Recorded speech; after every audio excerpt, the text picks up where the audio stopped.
আজকের আলোচ্য বিষয় রাশিচক্রের নবম নক্ষত্র অশ্লেষা। এর অধিপতি বুধ, দেবী ত্রিপুরা সুন্দরী। জাতক কখনো কারো কাছে কৃতজ্ঞ থাকে না, এমনকি নিজের বাবা মায়ের কাছেও নয়।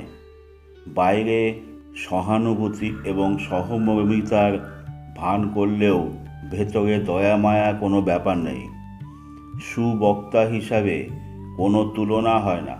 যে কোনো প্রতিষ্ঠান বা জনগোষ্ঠীকে নেতৃত্ব দান করার ক্ষমতা রাখে জাতক। এই কারণেই এই নক্ষত্রের জাতকদের রাজনৈতিক নেতা হিসেবে ভবিষ্যৎ দারুণ উজ্জ্বল। উচ্চ নীচ, ধনী দরিদ্র কোনো ভেদাভেদ করে না। এমন বন্ধু পছন্দ করে যারা তার কাজের কোনো সমালোচনা করবে না। পড়াশোনায় অবশ্যই ভালো হয়। আর্টস এবং কমার্স স্ট্রিমে সাবলীল। কর্মক্ষেত্রে উত্থান এবং পতন খুব চটজলদি ঘটে। অর্থনৈতিক ভাগ্য ভালোই, তবে 35 থেকে 40 বয়সের মধ্যে বিপুল অর্থক্ষতি হয়। পরিবারে অনেকেরই দায়িত্ব জাতককে নিতে হয়, কিন্তু দুঃখের বিষয় জাতকের অনুভূতি, মনের ভাব অনেক সময় তার কাছের লোক অর্থাৎ স্ত্রী পর্যন্ত বুঝতে পারে না।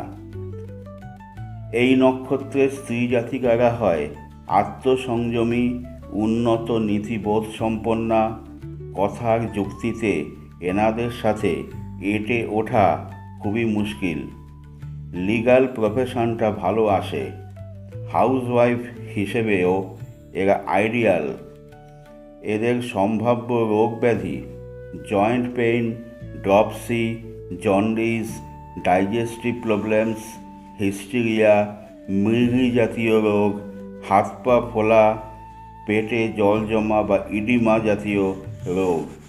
অশ্লেষা নক্ষত্রের পেশার মধ্যে আছে জ্যোতিষ, তন্ত্র, যোগ সাধনা, আধ্যাত্মিক কাজকর্ম, মনোরোগ বিশেষজ্ঞ, ওষুধপত্র, healing, intelligence branch, financial strategy maker, tax, audit, banking ইত্যাদি। এদের প্রধান সমস্যা হলো এরা দোলাচলে ভোগে, অর্থাৎ যে কোনো সিদ্ধান্ত একা নিতে পারে না। কোনো বিচক্ষণ অ্যাডভাইজার জাতীয় ব্যক্তির সাথে আলোচনার দরকার হয়। নমস্কার।